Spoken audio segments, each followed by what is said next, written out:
Bien, hoy terminó el plazo para presentar tachas contra los candidatos al Tribunal Constitucional y se ha presentado tacha contra Elvito Aldimides, contra Ernesto Blume Fortini por la Federación de Pensionistas Municipales de Lima y Callao, contra el candidato Alberto Vázquez Ríos, contra Zoila Marcela Montenegro y contra Marcos Ibaceta y Julio Quintanilla por una supuesta afectación de derechos humanos.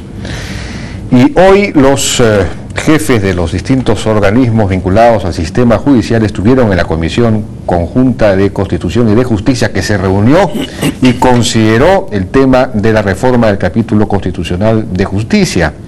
Y ahí estos jefes de organismos pues expusieron sus puntos de vista y sus propuestas.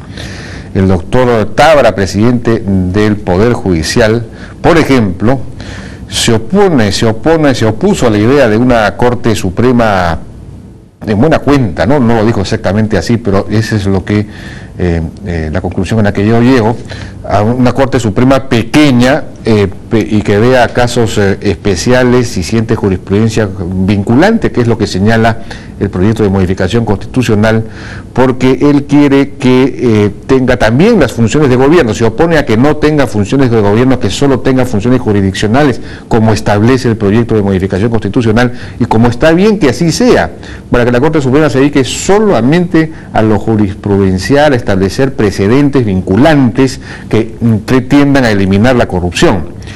Y además quiere que haya varias salas. El proyecto de modificación establece que habrá solo una sala. Entonces, de alguna manera el presidente Tábara está un poco con la idea de la Corte Superior tradicional, cosa que no sorprende porque él siempre había expresado un concepto moderno en todos estos temas, pero en fin, quizás esté haciendo política interna, no lo sabemos.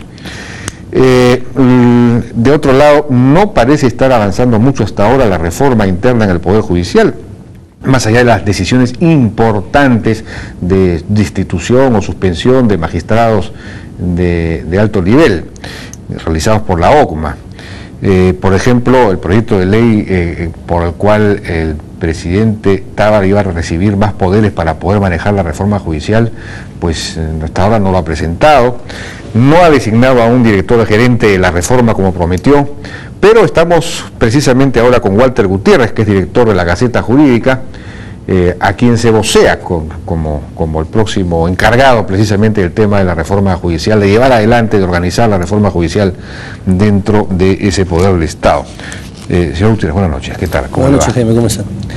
Bueno, ¿qué haría usted para mejorar el Poder Judicial, para mejorar, por ejemplo, la eficiencia del Poder Judicial, que sabemos que es muy moroso, ineficiente, etcétera? ¿Qué haría usted? Bueno, en primer lugar creo que es importante señalar que estas reuniones que han habido hoy en la mañana son, por supuesto, muy importantes y están enderezadas, encaminadas a mejorar el servicio de administración de justicia, articulando todos los órganos que están vinculados a él. Sin embargo, quiero decir con la mayor claridad posible que no es necesaria una reforma constitucional para iniciar una reforma judicial. Ajá. El país no necesita más leyes, el país no quiere más libertades, el país lo que quiere es más eficiencia. Para que el Estado realmente se reforme y dentro del gran Estado, el Poder Judicial tiene en primer término que ser eficiente. Probablemente estos debates, como he dicho, son muy importantes, pero en la cotidianeidad, en el día a día, ahí es donde se define la democracia y ahí es donde se define la justicia. Y se puede avanzar en eficiencia sin necesidad de nuevas leyes, digamos, es cuestión de reordenar el aparato interno. Por ejemplo, ¿cómo? ¿De qué maneras? En una primera etapa no se requiere una reforma judicial. Una reforma constitucional. Para iniciar la reforma judicial se pueden tomar medidas que más o menos todos podríamos estar de acuerdo. Por ejemplo, para reducir los plazos, para reducir la morosidad, para reducir el tema de la inseguridad. Permítame señalar algunos ejemplos. En lo que se refiere a las notificaciones judiciales, hoy las notificaciones judiciales se hacen por cédulas. Esto hace... ¿Cédula significa? Papel. Claro. Esto significa que los procesos duran, ese es uno de los elementos que hace que los procesos duren años. Si usted cambia este sistema por la notificación electrónica... ¿La cédula hace que dure años un proceso? ¿Por qué? Porque usted en un proceso no hace menos de 10 o 15 notificaciones. Ya. Y estas notificaciones duran 30 o 45 días, amén de que cuestan millones de soles al Estado. Este es uno de los elementos. Estadísticamente se ha comprobado que el solo cambio de la notificación por vía electrónica llevaría a reducir prácticamente a la mitad los procesos y prácticamente desaparecería el costo. Evidentemente hay lugares donde no se puede hacer notificación electrónica, en esos lugares tendrá que mantenerse, pero en la gran mayoría, en una gran parte del Estado, se puede hacer este tipo de notificaciones. Por lo demás en otros países ya se hace, y también en el Perú ya se está haciendo en el Tribunal Constitucional, por ejemplo. ¿Cómo me entero yo de que recibo una notificación? Yo tendría que entrar a la página web del Poder Judicial para... Por supuesto. Es decir, el litigante tendría que tomar la iniciativa. En efecto, fíjese, cuando hay un problema de salud o cuando el ciudadano quiere que el Estado, porque él no tiene los recursos suficientes, que le preste el servicio de educación, la educación no llega a la puerta de la casa y la salud no llega a la puerta de la casa. Hay que trasladarle esa carga al ciudadano. El Estado no tiene por qué tocarle la puerta y llevarle la notificación o el estado de la causa a la puerta de la casa del litigante. Bueno, pero si yo, soy citado como testigo en un proceso, ¿cómo me voy a enterar que he sido citado como testigo? Es decir, ¿por qué razón voy a estar yo metiéndome todos los días a la página web del Poder Judicial para ver si es que en algún hipotético proceso me han citado? Claro, pero usted no es parte en ese caso, ¿verdad? En ese caso, evidentemente, hay que modificar, ahí sí hay que utilizar el sistema tradicional. Me estoy refiriendo cuando usted es parte en el proceso. Ese gran número de notificaciones. De acuerdo, ya. O sea que, bueno, claro, eso efectivamente permitiría ahorrar. Y la carga judicial, que en este momento pues es tremendamente pesada, ¿no? Y se va acumulando cada vez más. ¿Cómo resolver el tema de la carga judicial? Bueno, el tema de la carga judicial puede resolverse llevando algunos procesos a vías notariales, y en algún momento yo he propuesto incluso la implementación de jueces privados. Claro, este es un tema, tiene distancia con lo que alguna vez propuso el presidente García. El presidente García habló de jueces ciudadanos para temas penales. El planteamiento que hice yo estaba apartado de esta postura o de este esquema. Yo hablaba de jueces privados. Los jueces privados son ciudadanos que tienen formación jurídica, evidentemente abogados, y que en determinado momento eran designados por un órgano, jueces que podían administrar justicia en lo relativo a temas patrimoniales. En este punto sí, evidentemente había que modificar la Constitución, porque esto no, en el esquema actual de la Constitución no se permite. Pero también en temas patrimoniales, digamos, en asuntos, en litigios comerciales, claro, ese tipo. Sí, a eso me estaba refiriendo. ¿Y quiénes podrían ser estos jueces? Por ejemplo, bueno, en la actualidad hay arbitrajes, digamos, que de alguna manera desconcentran la labor en esos temas, ¿no? La Cámara de Comercio de Lima, en fin, arbitran. Claro, pero la diferencia es que los arbitrajes son voluntarios. Ya. Si usted y yo tenemos un problema patrimonial, el resto de ciudadanos no tiene por qué financiar la solución de ese conflicto. De acuerdo. El concepto básico es ese. Pero eso es una muy buena idea. Entonces, ¿quiénes podrían administrar esta justicia? ¿A quiénes se le encargaría? ¿A instituciones o a personas? Básicamente instituciones, facultades de Derecho, la propia Cámara de Comercio, el propio Colegio de Abogados, evidentemente con algunas modificaciones del funcionamiento del Colegio de Abogados, ¿no? Pero esa no es la única salida para la sobrecarga. Tal vez la más importante y la más urgente sean los precedentes de observancia obligatoria, la llamada jurisprudencia, lo que usted ha hecho referencia hace un instante. Y para eso no se necesita reformar la Constitución tampoco, simplemente dar una ley y unificar las normas que se refieren a los precedentes de observancia obligatoria. Fíjese, el precedente de observancia obligatoria es al Poder Judicial lo que la ley es al Poder Legislativo. Es inadmisible que exista un Poder Judicial sin precedente de observancia obligatoria. Existen 2.000 jueces, 2.000 jueces que interpretan, que crean e inventan el derecho todos los días. Y yo le aseguro que el 90% de las causas que se ventilan en el Poder Judicial, en algún momento ya se resolvieron, no hay nada nuevo. El tipo de causa. La tipología me estoy refiriendo. Claro. ¿Sí? Entonces, esos precedentes de observancia obligatoria van a reducir tiempos, van a permitir certeza, va a permitir predictibilidad. En este momento usted inicia un proceso y no sabe cuándo va a terminar, cómo va a terminar. ¿Cómo va a resolver el juez? Sí, claro. Es una incógnita por despejar todo proceso. Y eso termina con los precedentes de observancia obligatoria. Y una norma... de la Corte Suprema.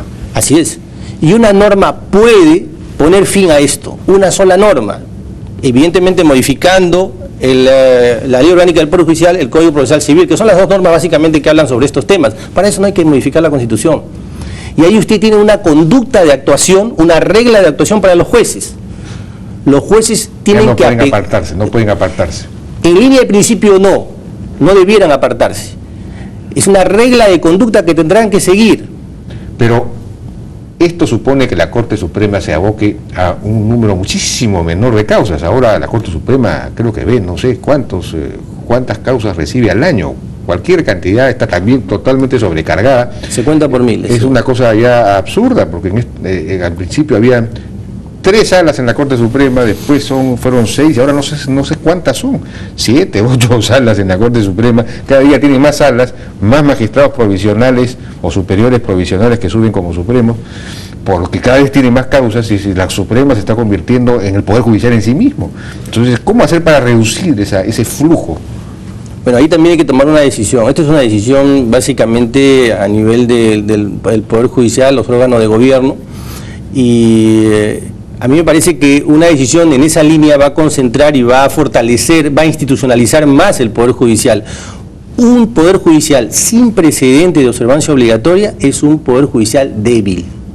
Un Poder Judicial con precedentes se institucionaliza, se fortalece.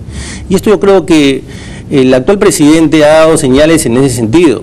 Sí, no, eso sí lo ha dicho claramente, pero lo que pasa es que no sé por qué defiende una concepción de Corte Suprema que no corresponde mucho con esta idea, ¿no? Pero, en fin, no sé exactamente qué es lo que está buscando en ese punto.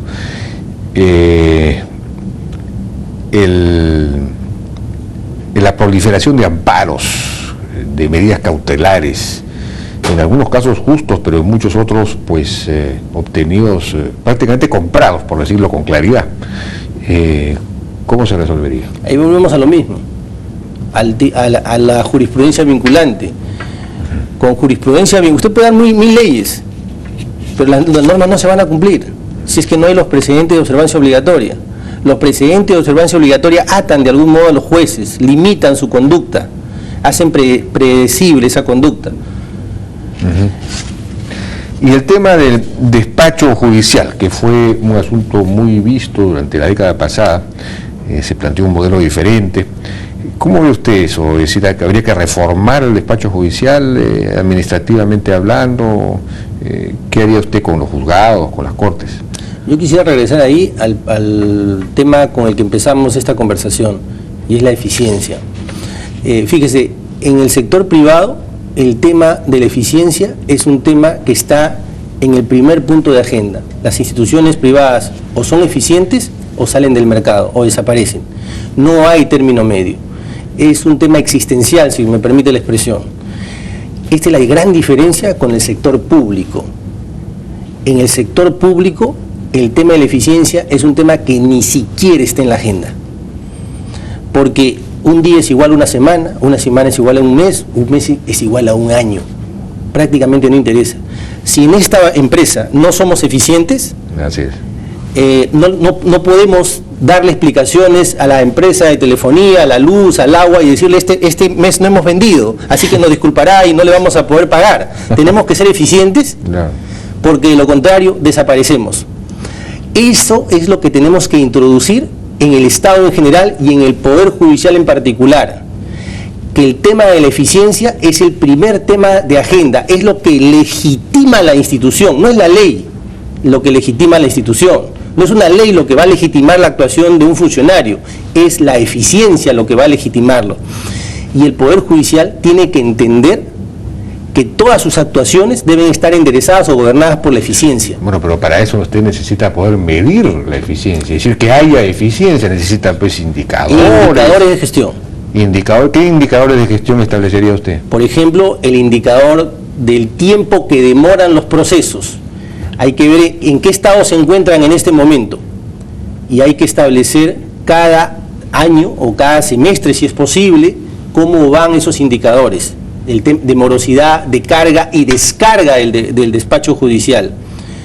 También los indicadores de introducción de herramientas tecnológicas. En cualquier empresa hay un esfuerzo por introducir cada vez más tecnología para ser precisamente más eficiente. ¿En qué medida el Estado va introduciendo herramientas tecnológicas que permiten justamente implementar esa eficiencia? No se sabe, se desconoce. En este país aún se utilizan mecanismos absolutamente obsoletos. Fíjese, hace unos días veía en la televisión, cuando entrevistaban a una señora que estaba esperando para que la atiendan en un hospital, que señalaba que para que la atiendan, ella tenía que hacer cola, tenía que esperar que baje la historia clínica de un archivo, por supuesto, y todo eso eran 5 o 6 horas, y la señora esperaba. No existe la historia clínica electrónica. En el Poder Judicial debemos implementar lo más rápido posible el expediente electrónico, porque eso va a reducir los tiempos, eso va a reducir los costos, eso va a acelerar. Eso se hubiera hecho hace rato en una empresa privada. Bueno, usted decía reducir el tiempo o medir el tiempo, pero el tiempo pues, puede estar en función de una serie de problemas. Quizás los procedimientos, los códigos procesales son inapropiados o establecen procedimientos demasiado largos, o no lo sé, en fin, puede haber una serie de otras, o la misma sobrecarga. Si hay mucha carga, el tiempo demora por definición. Es complicado el asunto, ¿no? Esa es una excelente pregunta. Por eso es que al inicio dije, en una primera etapa no hay necesidad de una reforma judicial, pero en una segunda etapa sí hay necesidad de implementar cambios legislativos. Las normas que actualmente rigen los procesos son un tanto antiguas.